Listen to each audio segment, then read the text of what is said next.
The income tax is not legal because it would be a direct tax and it is not apportioned as the Constitution demands. If it's against the Constitution, then why are we doing it?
I really expected that, of course, there's a law that you can point to in the law book, the code, that requires you to file a tax return. Of course there is.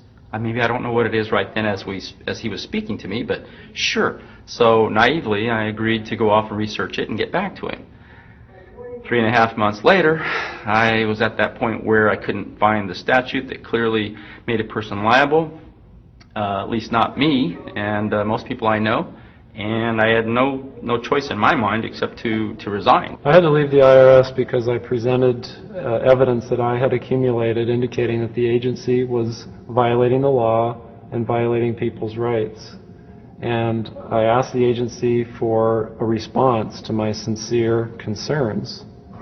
And the answer I got was that they would not respond to my concerns and that they would provide me with the paperwork necessary to tender my resignation. But We the People Foundation for Constitutional Education put a full-page ad in the USA Today on July 7th, 2000. And within the body of that ad was a $50,000 challenge for anyone that could show the law. And to me, $50,000 is a lot of money. So I went after that and did the research based on the fact that I thought, let's put this baby to bed. I'm hearing all these rumors. You know, I'm going to kill two birds with one stone. I'll answer these people's questions that are asking me, and then I'll win this $50,000. And, you know, based on the research that I did throughout the year 2000 and that I'm still doing, I have not found that law. I've asked Congress, we've asked a lot of people in the IRS commissioners, helpers. They can't answer, because if they answer, the American people are going to know that this whole thing is a fraud. I was surprised to hear these highly trained and decorated IRS agents telling me there was no law requiring American citizens to file a 1040 or to pay an income tax on their labor. I haven't filed an federal income tax return since I left. I have not filed a tax return since 1999. Approximately 67 million people don't file an income tax return. I made a decision to go to Washington so I could attend the We the People Foundation press conference. They were going to serve a class action lawsuit on the IRS, signed by over 3,000 people, because the IRS has refused to show the law that makes Americans liable to file a 1040 or to pay an income tax on their labor. I was very curious as to why the IRS refused to show the law, as it seemed such a simple thing to do. Yet I was skeptical about the Foundation's claims. There had to be a law, right? I mean, we've all been told over and over and over again that we had to pay income taxes. No answers, no taxes. No answers, no taxes.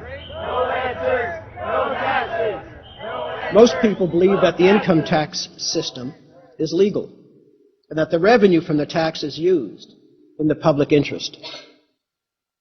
However, there is a substantial, conclusive body of evidence that proves that our income tax system represents the most pernicious form of tyranny. It is the greatest hoax ever perpetrated by government against the working men and women of America. American citizens, along with the Foundation, have been asking the IRS to specifically provide them with the underlying legal foundation upon which they administer and enforce the personal income tax laws in our country. At the national level, when people would attempt to contact somebody of a much higher authority, say the commissioner, same kind of thing. They would get answers that were in effect non-answers. There are a group of people standing outside today who assert that no law requires you to pay taxes and that you will not answer their petition to the government as to whether they're required to pay taxes. Are they required to pay taxes? I've been paying my taxes ever since I had my first job, and I think it's a fundamental construct of our nation that those of us who expect and demand the services from our government that the government provides, be they the protection of our country through the military, or be they the education of our children, or be they the protection of our environment, that we must pay for those services. So yes, I think there is a fundamental obligation, and that it's an understood and well accepted one.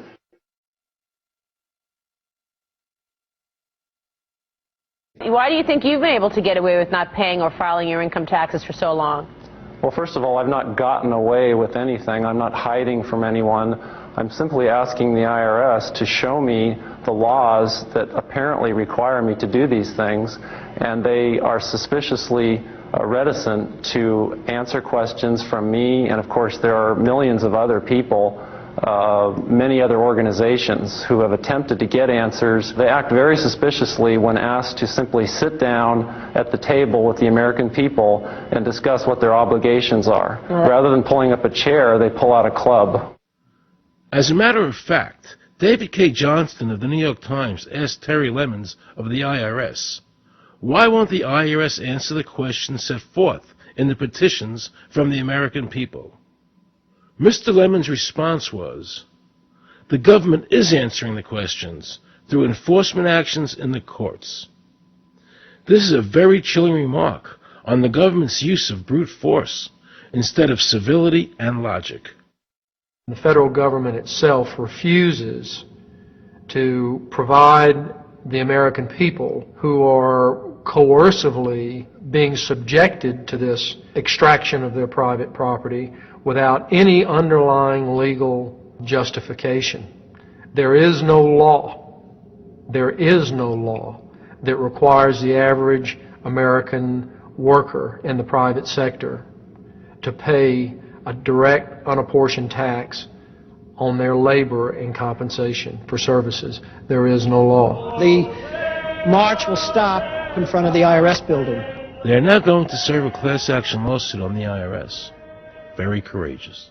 My name is Charles Bell, and I'm here to serve this complaint on behalf of the American people for the Internal Revenue Service. The complaint is accompanied by an affidavit that's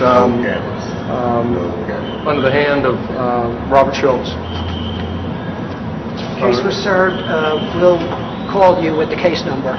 Case has been filed. We'll call you with the case number. Thank you. Okay, thank you. We appreciate your time. America, baby!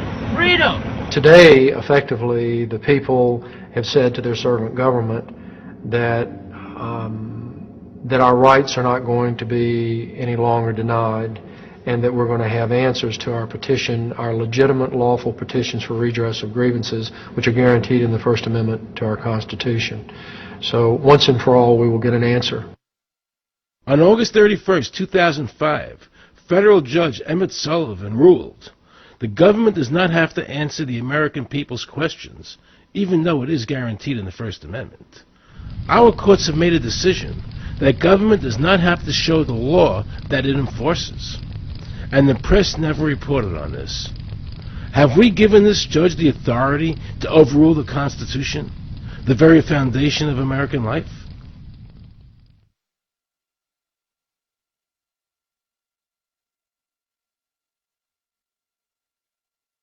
I believe that in both spirit and substance, our tax system has come to be un-American.